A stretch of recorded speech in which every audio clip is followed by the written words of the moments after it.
Hey everybody, and welcome back for another video. In today's video, we are talking about Star Wars Visions. This is an anime thing that came out a couple weeks ago, actually.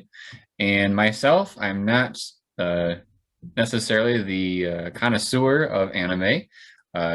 We have Tony here with us. Tony is got a bit more experience than me. We are very happy to have you here, Tony. Thanks for being with us. Thanks for having me once more. Absolutely. So we want to talk about the series a little bit, our first impressions of it, and our top three that we have. I think there was 9 of these episodes. Um, just a couple of quick things. The 9 episodes, just run through the titles real quick. There's the Duel, Tatooine Rhapsody, The Twins, The Village Bride, The Ninth Jedi, TOB1, which was pretty clever in my opinion. The Elder, Lob and Ocho, or Lop and Ocho, excuse me, and Akakiri. Is that how you pronounce that? Sure. Yeah, that sounds close. Yeah, we'll go with it. So there's those 9 episodes. Tony, what was your first impression of the show? So when I first saw that this show was announced, as you know, I was extremely excited. I love, I mean, the whole essence of this thing. I love like reimagined, um, uh, tellings of different things that different franchises and things like that, and different perspectives and things like that, which is exactly what this was. Mhm. It was the five studios visions, hence the name for Star Wars. So I was extremely excited about it.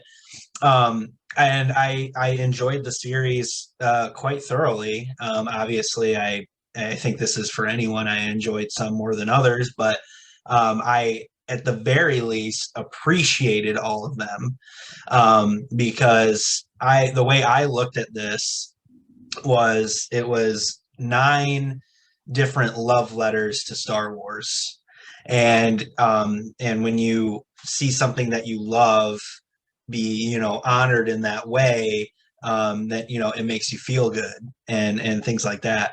So so yeah, I thoroughly enjoyed it.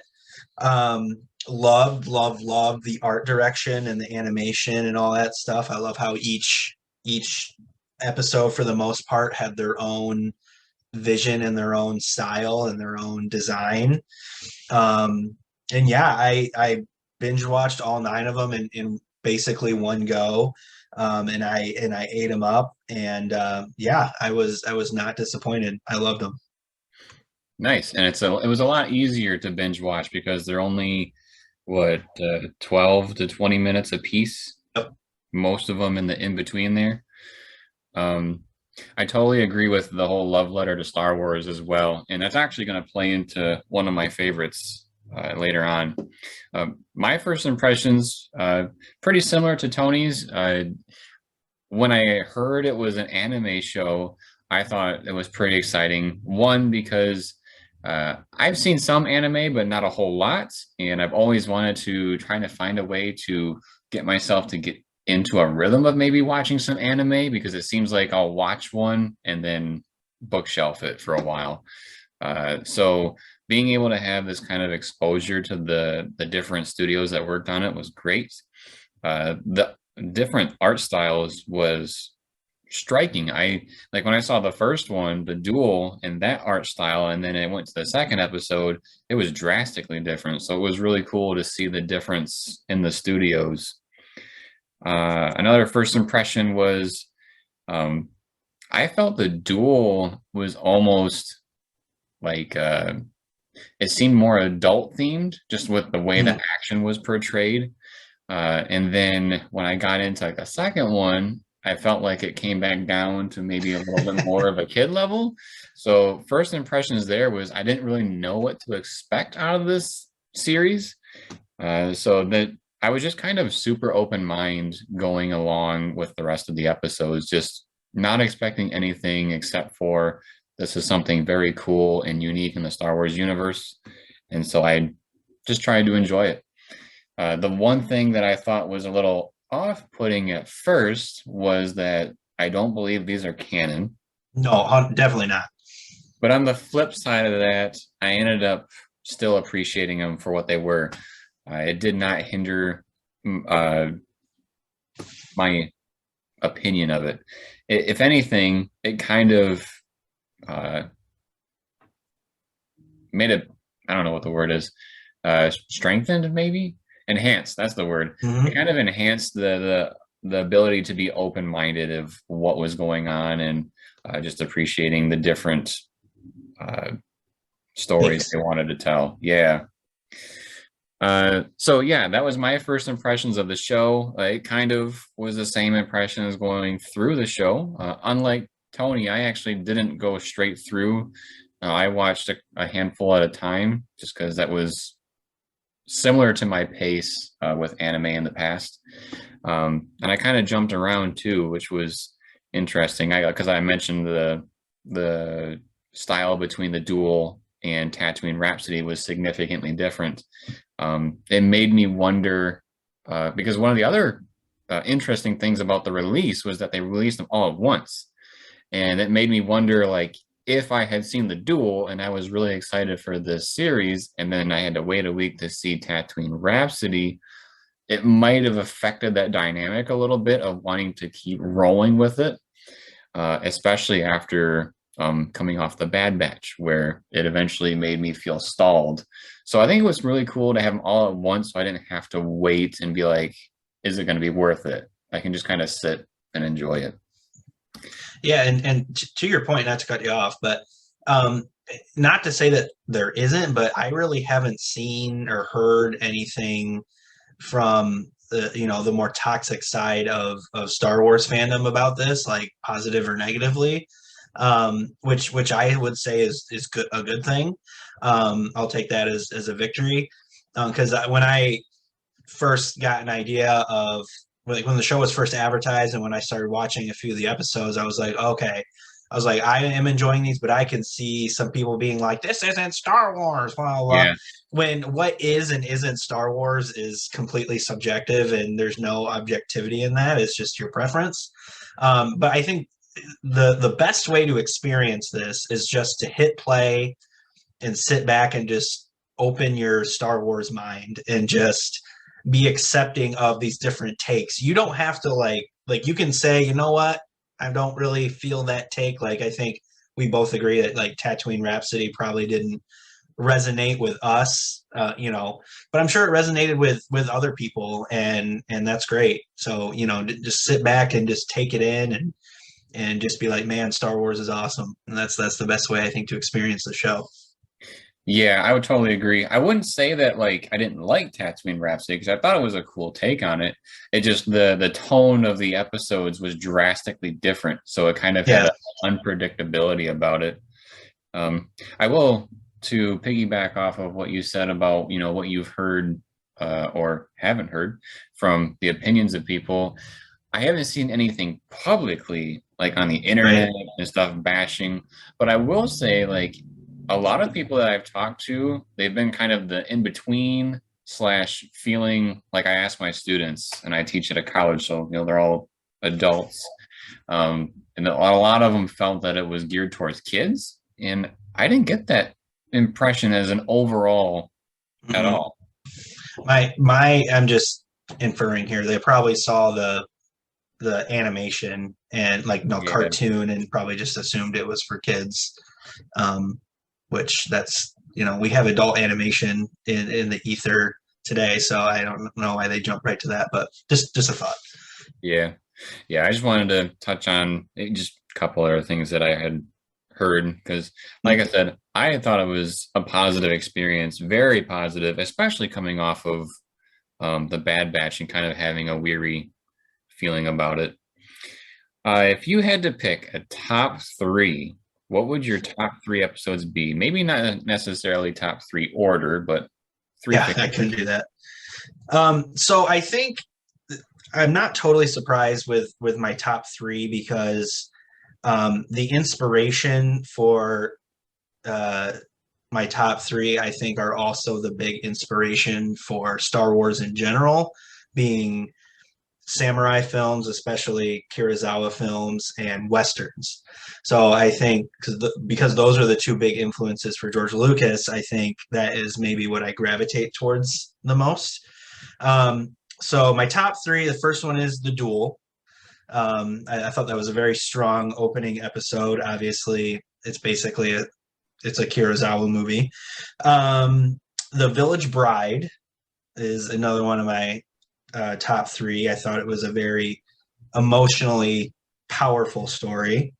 And then the last one is The Elder, which I think is basically it's a Clint Eastwood spaghetti western movie essentially. The Duel, The Village Bride, and The Elder are my top three. Nice. Did you want to touch on what those were about at all? Oh, so yeah, so The Duel was basically about a duel between what ended up being two Siths. One is kind of implied that maybe he's a former Sith. But like a village is under siege, and then this rogue, samurai comes and saves them. That's pretty much it. The Village Bride is about, I have to remember now. Um, these two people are like studying the people that live in this village, but the village is being ravaged by bandits, basically. And then one of the people studying the village kind of steps up and liberates them. And then The Elder is about a Jedi and his Padawan basically going to investigate this elder Sith, and they duke it out, and they save the town. So I think that's basically they're short films. So I mean, there's not a whole lot to them. So yeah, there you go. I actually really liked the elder character. I thought he was quite comical. Mm-hmm. For my three, my first one is one that Tony mentioned was The Duel. Like he said, I thought that was a very, very strong start to the show. It had something really unique that I thought was cool was the umbrella lightsaber. Mm-hmm. And I liked how that actually worked. Like it was like a component that was attached to a hilt, and then it created the umbrella thing, so you could detach it and use it as a normal lightsaber. So I thought that was a really cool nod to like the ever-growing styles of lightsabers, because we got the crossguard not too long ago. So we're seeing some cool different styles of lightsabers. My second and third one are different from Tony's. I will talk about those a little bit. My first one is the twins. And the twins, I thought was really interesting. And it's about these a brother and a sister. And it's really cool. They have like two Star Destroyers connected by a weapon in the middle. I can't remember if it was like a planet destroyer, but it did significant damage. It was a super weapon, another super weapon. Nice. So yeah, it probably would destroy the planets then.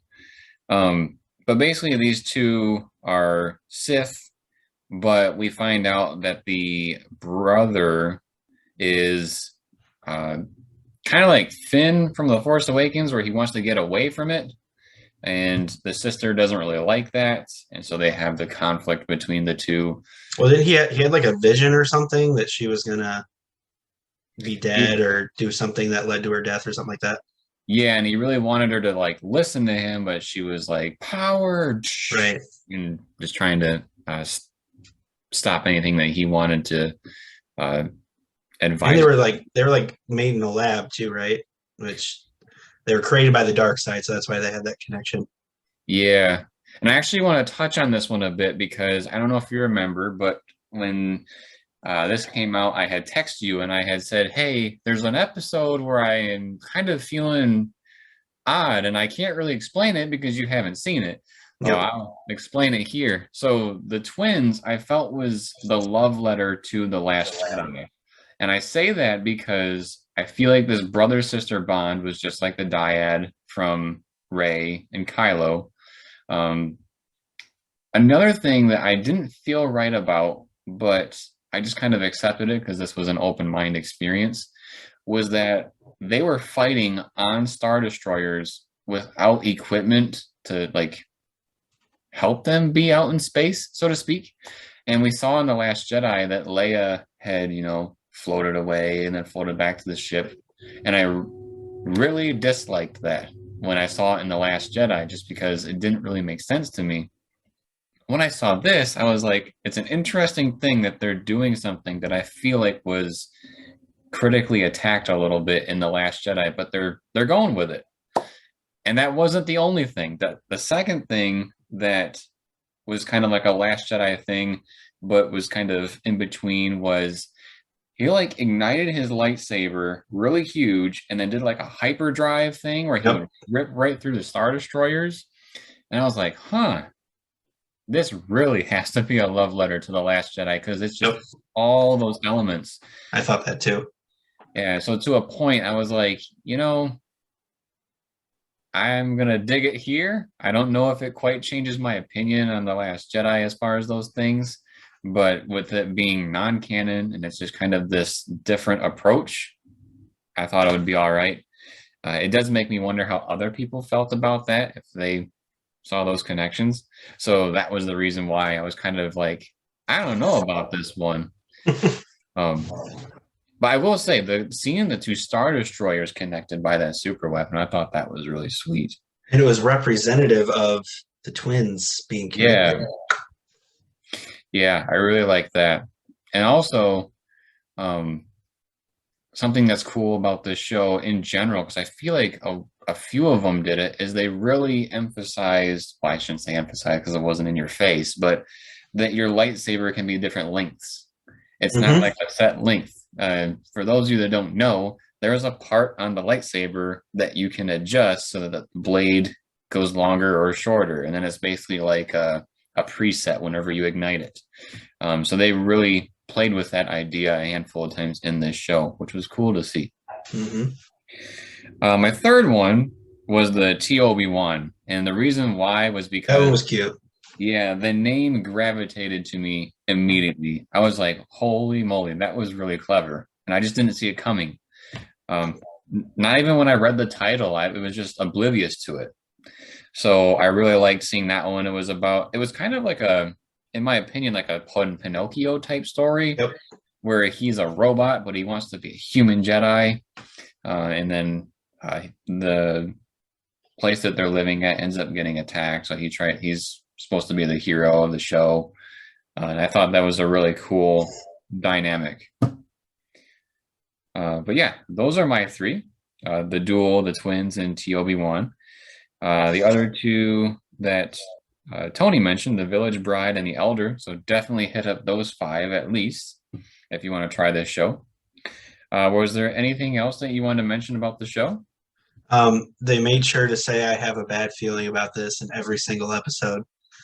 It did happen in every single one? Yep. So I know I heard it a few times, but I didn't notice that it was every single one. I listened for it at like by the 3rd or 4th episode. I was listening for it. Nice. Yeah. Let's see if I remember correctly.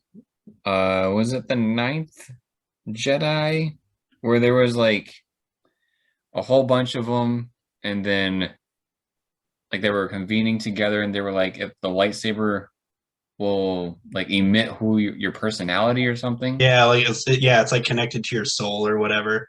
Yeah, I thought that was interesting too. Yeah, that was the 9th Jedi. A great plot twist in that one, in my opinion. Yes. Well, yes. So check that one out. It didn't make my top 3, but it was surprising. I mean, let's be honest. Like, if you love Star Wars, watch all of them. Yes. Yeah, they're really good. Like I said, just watch it with an open mind, and things can, like, if you watch an episode and it doesn't click with you, that's okay. I think everyone that watches this will have a few episodes that really click with them and some not so much, and that's okay. I think that's what everyone is gonna experience. But don't go off and be like, this isn't Star Wars, because Star Wars is not real. Okay, so don't freak out. Just be like, oh, no, that didn't really work for me, and then hit next episode and just roll on. So Yeah, and you really can't even make the argument of this isn't Star Wars simply because it's not canon. So if it's right. not in the timeline, then the same rules don't apply. Yep. Disney just and Lucasfilm just went to these 5 anime studios and said, "Hey, give us your vision of Star Wars," and that's what they got. Yeah, and I'm very excited also because there's rumor, I don't know if it's true, remember rumor, that because this was successful, there's a chance that they may do more non-canon stories. So that could open the door if Disney doesn't want it to be a part of the main timeline. They could do Force Unleashed, Shadows of the Empire, Mhm. uh, any of those big Star Wars games that had really good stories to them. So I got my fingers crossed on that one. Yeah, that'd be cool. Similar to like how similar idea to how DC and Marvel get their like cartoon animated movies every once in a while that, there's not really a main continuity. They're just adapting the comics. Yeah, so that would be awesome. Getting more animated style of those non-canon stories that a lot of Star Wars fans like. Yeah, I would even go for just like how you mentioned how DC and then do the animated for the comics. Hmm. Comics have great stories. If you haven't read the Darth Vader comics, those are really good. Hmm. Especially just recently, they've done a lot of tie-ins to the sequel trilogy to explain things more. So if you're wondering about how that all happened, check it out. They finally answered it for you. Oh, just a quick aside. This has nothing to do with the show, but the Darth Vader comics reminded me of this. So if you or the audience, if you've watched the Marvel's What If show, and the season finale, minor spoilers, not really. Um, there's like a big multiversal battle going on, and there's a part where the combatants travel through some different universes, and there's one that Mustafar is the lava planet, right? Yep. There's one universe that they go into that looks like really darn close to Mustafar, and in the back, it's not confirmed, but in the background there might be Vader's castle. Oh Um, man. so just throwing that out there. I wonder if that's because I saw some article headline saying like Marvel is now connected to Star Wars. I wonder if that's what that was then. Probably. I watched the first couple of that show. Um, I haven't seen. It was, I think it was a Guardians of the Galaxy episode is the last one I saw. Oh, T'Challa, Star Lord, probably. Yeah, Yeah, that's. I have mixed feelings on that show, but that's a different yeah. conversation. Anyway, So yeah, if there's nothing else, we'll wrap it up here. I'm Uh, good. I think I said pretty much everything I thought. cool. Yeah, same here. Great show. Have an open mind. Just relax. Have some popcorn and a pop. Yep. So if you haven't already, please turn on notifications. That way you are notified when more of these talks drop. We will probably have Tony here in the future. So let's bring back Tony. Put in Yes. the comments. Please subscribe to the channel if you haven't already. Drop us a like if you like this video and drop us a comment letting us know your thoughts on Star Wars Visions. Do you want to see more? What were your favorite episodes? Anything and everything. And then as always, everybody, thank you for watching. We'll see you next time. Peace.